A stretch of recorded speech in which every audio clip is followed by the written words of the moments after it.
दिसंबर के कड़ी ठंड का समय था। घना कोहरा छाया था। दादाजी शहर में निकल गए। उस दिन सारे लोग जल्दी कार्यालय का सारा काम खत्म करके घर की तरफ निकल रहे थे। दादाजी उस समय के बड़े अधिकारियों में से एक थे।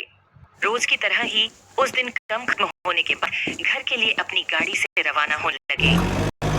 रास्ते में उन्हें हाट से कुछ सामान भी लेना था, तो वे अपने साथियों से अलग हो गए।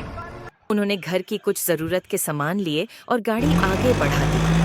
आगे जाने पर उन्हें कुछ मछली बाजार दिखा और वे मछली खरीदने के लिए रुक गए। ताजी मछलियां लेने और देखने में टाइम ज्यादा ही गुजर गया। उनकी जब अपनी घड़ी पर नजर गई तो उन्हें आभास हुआ, आज तो घर जाने में बहुत देर हो जाएगी और ये सब लेकर घर पहुंचने में काफी समय लग जाएगा। फिर यही सब सोचकर उन्होंने सोचा कि क्यों ना जंगल के रास्ते से निकला जाए तो जल्दी पहुंच जाऊंगा।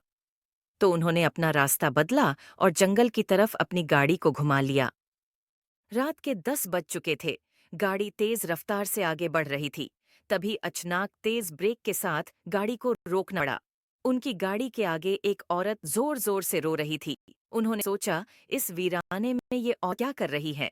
उन्हें लगा कि कोई मजदूर की पत्नी होगी जो नाराज होकर घर छोड़कर जंगल में भाग गई। तो उन्होंने उससे पूछा कि यहाँ जंगल में तुम क्या कर रही हो, लेकिन उसने कोई जवाब न देकर और जोर जोर से रोने लगी। सारे जंगल में उसकी हूँ हूँ हूँ हूँ सिसकी रही थी। फिर दादाजी ने पूछा, तुम्हारा घर कहाँ है? लेकिन वो कुछ भी न बोली। तब दादाजी ने कहा कि आज मेरे घर में रहना, सुबह अपने घर चली जाना। ये जंगल बहुत सारे जंगली जानवर से भरा है। रात भर यहाँ मत रुको। चलो आज मेरे घर में सबके लिए खाना बना देना और कल सुबह अपने घर चली जाना। उसने ये सुना तो झट तैयार हो गई। सिर में बड़ा सा घूंघट डालने की वजह से उसका चेहरा छिपा हुआ था। कुछ ही देर में गाड़ी घर के पास गई थी। घर के लोग से उनकी राह देख रहे थे। रुकते ही ने पूछा, आज तो बहुत देर हो गई और सारे लोग आ भी चुके हैं। तब उन्होंने सारी बातें अपनी माँ को बताई और कहा कि आज खाना इस बनवा लो, कल सुबह ये अपने घर चली जाएगी। इतनी रात को बेचारी जंगल कहाँ भटकती, इसलिए मैं लाया। पर माँ को कुछ संदेह हो रहा था कि कहीं चोर तो नहीं है, रात को सोने के बाद या खाना बनाते समय कहीं घर के सामान ही चुरा कर ना ले जाए। पर बेटे की बात को कैसे माना करती। उन्होंने उस औरत को कहा, देखो आज तो मैं रख ले रही हूँ, लेकिन कल सुबह होते ही यहाँ से चली जाना और जाओ रसोई में ये सामान उठाकर ले जाओ और खाना बना दो। उसने फिर से जवाब नहीं दिया। बस हूँ की ध्वनि सी बाहर आई और वो सारा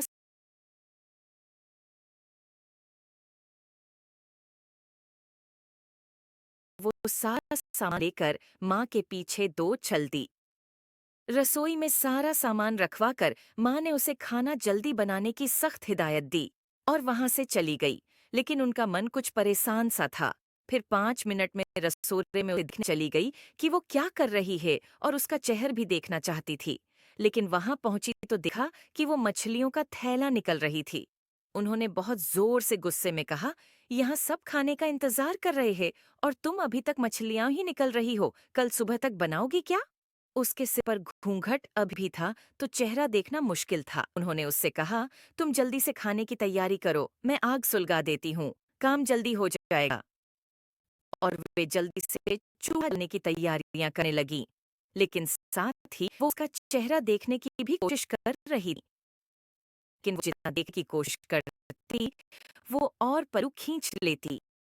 अंत में हार कर वे बोली, देखो मैंने आग सुलगा दी है, अब आगे सारा काम कर लो, कुछ जरूरत हो तो बुला लेना।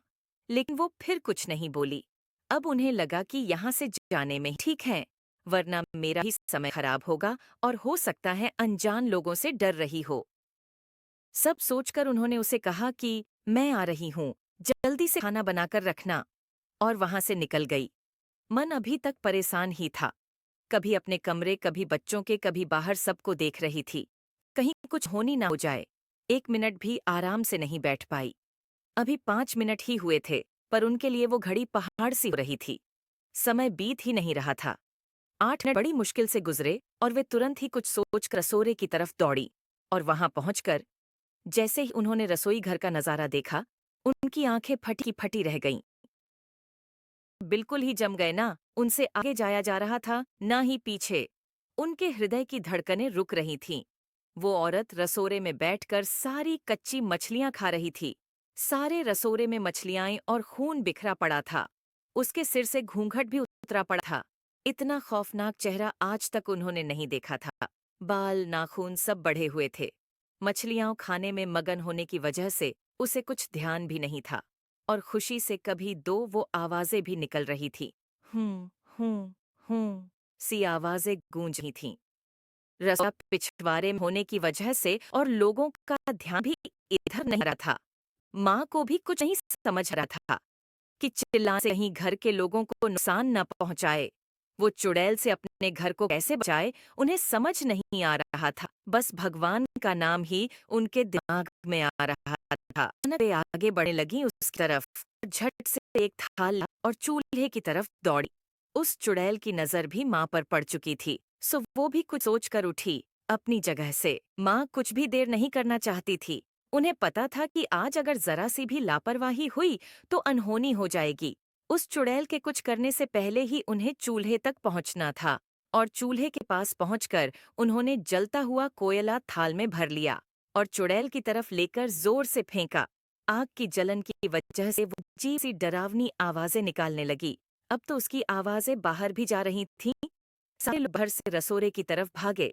वो चुड़ैल जोर दो से हूं हूं की आवाज आई निकाल रही थी और पूरे रसोरे में दौड़ रही थी और माँ को पकड़ना भी चाह रही थी। लेकिन अब सारे लग रसोरे में आ चुके थे तो लोगों की भीड़ देखकर वो और भी डर गई थी।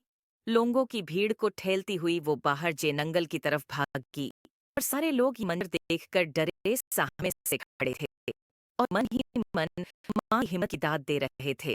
तो ऐसे चुड़ैल से पूछा,